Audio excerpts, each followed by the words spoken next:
Okay, let's take a look at assignments. Assignments are the piece in Canvas that is a one prompt to one answer activity.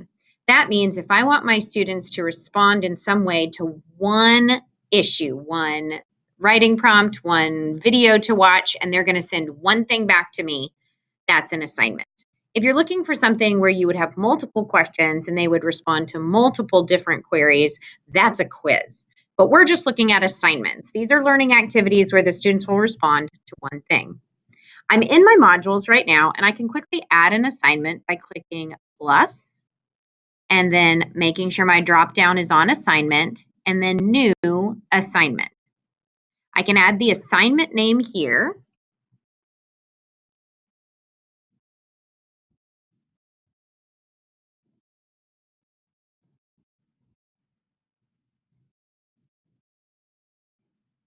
And add that item.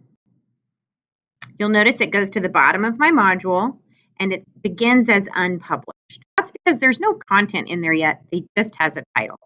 Now, of course, if I go to the assignments tab on the left, I can also do plus assignment, and I get the same option to give my assignment a name. However, now I'm directly into the editing phase of my assignment. Now, since I already created that assignment name, it will be in my assignments list. There's my reader's response for week 1.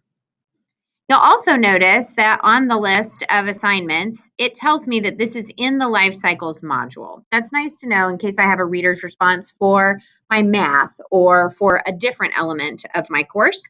I'm going to go ahead and click into that so that I can show you how to edit these details. When I come here, right now there's nothing, no points, nothing going on. So I need to edit that. I'm going to come up here to the pencil, edit. And this is where I can tell the students what I want them to be able to do. Please watch the video and find a character in your story that matches the emotion shared in. Spell things correctly here. So now I could insert a video that I found on YouTube. And then I could have my students submit to me just a text entry.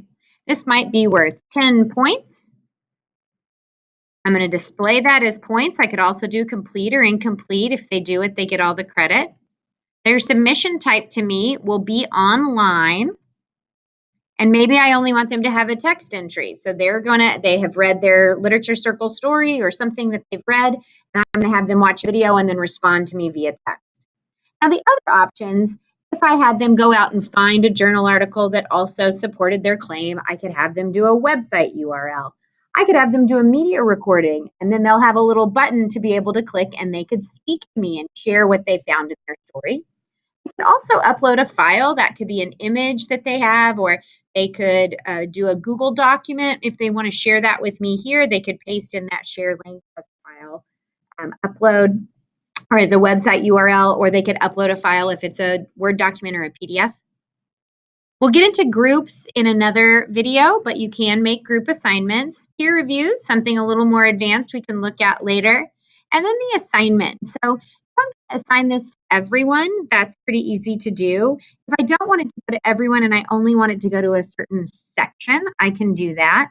I can also assign it to a particular person.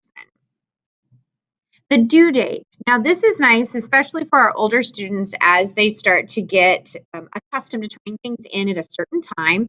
You can put a due date, and then if they turn in that item after the due date, it will show up as late. It'll show up red on their calendar. Those things are nice. Or I could also just make this only available from today until Thursday, and then it's no longer available for them to submit.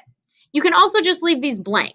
If you want to leave them blank, this will allow the students to always have access to submit these and no requirement that they are late. Most of the trainings that I do, this is what I have set up for you, so there's no due dates, but for you as a teacher in your course, you may want to make those changes. When you're ready, you would click Save. And when you're ready for the students to see it, you would either publish it here or in your modules. When you're ready, you can publish it there. And now that's published for my students to see. So that's a simple assignment. You can play around with what you want them to be able to do and what you would like them to submit to you. You can also have this set up where all they need to do is submit something to you on paper in class, but you would give them a grade for it in Canvas. That was the other submission. So make an assignment and submit it to your kids. Make it simple at first if they've never done a Canvas assignment before, and maybe ask them to give you some feedback about how they would like to see their online classroom arranged or how they feel about submitting things to you in Canvas.